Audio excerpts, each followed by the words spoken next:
राष्ट्रीय स्वयंसेवक संघ के सरकार्यवाह दत्तात्रेय होस बोले ने यहां पर कहा है कि संविधान की प्रस्तावना से समाजवाद और धर्मनिरपेक्ष शब्दों को हटाया जाना चाहिए।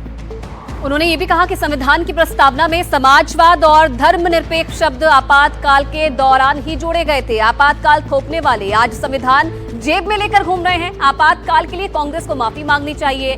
अंबेडकर के संविधान की प्रस्तावना में ये दोनों शब्द नहीं थे और दोनों शब्द रहना चाहिए कि नहीं, इस पर विचार भी होना चाहिए। इस आपातकाल के दौरान भारत के संविधान की प्रस्तावना में प्रियम्बल में दो शब्द जोड़े गए हैं। हम सब लोगों को मालूम है सेक्युलरिज्म और सोशलिज्म के। सेक्युलरिज्म का शब्द भारत संविधान में नहीं था, प्रस्तावना में जोड़ा है। बाद में इसको निकालने के प्रयत्न हुआ नहीं है। चर्चा हुई, दोनों प्रकार के आर्गुमेंट्स हुए, तो क्या वो रहनी चाहिए प्रस्तावना में? ये विचार होना चाहिए। बाबा साहेब अम्बेडकर ने जो संविधान बनाया था उस के प्रस्तावना में ये दो शब्द नहीं थे।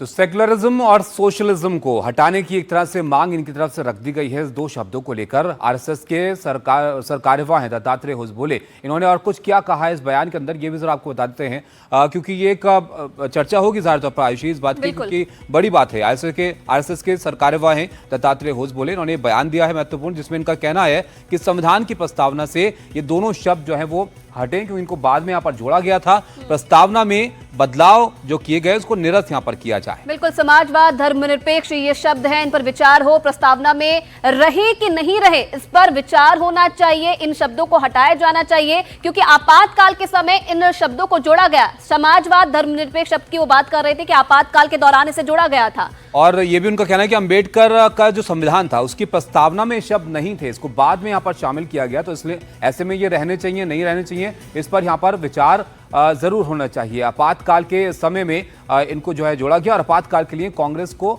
माफी मांगनी चाहिए। जैसे हालात आपातकाल में बने थे, आपातकाल लगाया गया था, उसके लिए कांग्रेस को माफी मांगनी चाहिए। और आपातकाल थोपने वाले संविधान जेब में लेकर अब घूमते हैं, जिन्होंने संविधान का उल्लंघन किया आपातकाल लगाकर, वही संविधान लेकर और संविधान की बात यहाँ पर करते हैं।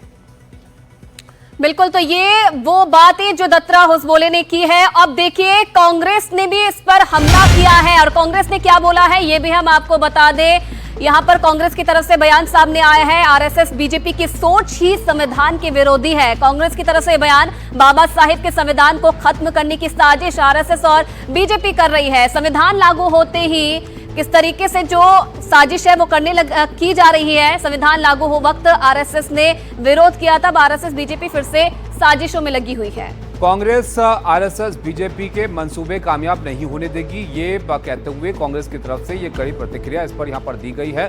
इस पर कुछ और प्रतिक्रियाएं आई हैं, वो भी आप देखिए। प्रमोद तिवारी का इस पर क्या कहना है।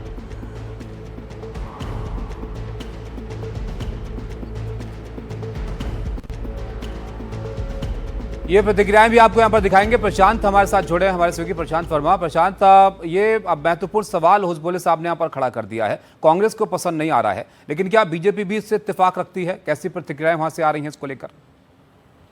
नहीं, देखिए, कांग्रेस ने तो अपनी प्रतिक्रिया जाहिर कर दी है। कांग्रेस को ये मौका मिल गया है और कांग्रेस ने कहा है कि जो वो पहले से कहते आ रहे हैं कि बीजेपी संविधान बदलना चाहती है, बीजेपी और आरएसएस, अब चूंकि आरएसएस के जो टॉप फंक्शनरी हैं उनकी तरफ से फिर से ये बयान दिया गया है कि दो शब्द जो जोड़े गए थे आपातकाल में उनको हटाने की जरूरत है, उस पर विचार किया जाना चाहिए। लेकिन ये भी तथ्य है ताबिश, और ये एक नई बहस शुरू होगी और ये दोधारी तलवार है कांग्रेस के लिए, क्योंकि ये भी तथ्य है, सच बात है कि ये जो दोनों शब्द हैं वो जो ओरिजिनल संविधान बनाया गया था उसमें ये दोनों शब्द नहीं थे। और ये शब्द भी कब जोड़े गए? ये शब्द जोड़े गए आपातकाल के समय में, जब लोकसभा अपना कार्यकाल पूरा कर चुकी थी 1976 में। उसके बाद लोकसभा के कार्यकाल को 1 साल के लिए बढ़ाया गया था। तो ये पहले से 42वें संशोधन पर कई प्रश्न चिन्ह लगते रहते हैं। उसमें कई चीजें ऐसी कही गई थी, सुप्रीम कोर्ट, हाई कोर्ट के पावर्स को छीना गया था, पार्लियामेंट को सुप्रीम पावर दिया गया था, ये कहते हुए कि जो पार्लियामेंट कानून बनाएगी उसको जुडिशियल रिव्यू नहीं हो सकता है। तो कई चीजें इसके बारे में होती आई हैं, विवादों में रहा है 42nd अमेंडमेंट। तो इस पर अब दूसरी बहस भी शुरू होगी, ये भी तय है। लेकिन कांग्रेस को जरूर ये मौका मिला है, ये कहने का कि जो वो कहते आ रहे हैं पिछले डेढ़ 2 साल से कि बीजेपी और आरएसएस संविधान विरोधी जी। है और वो संविधान बदलना चाहते हैं। बहुत शुक्रिया आपका प्रशांत, सब जानकारी के लिए।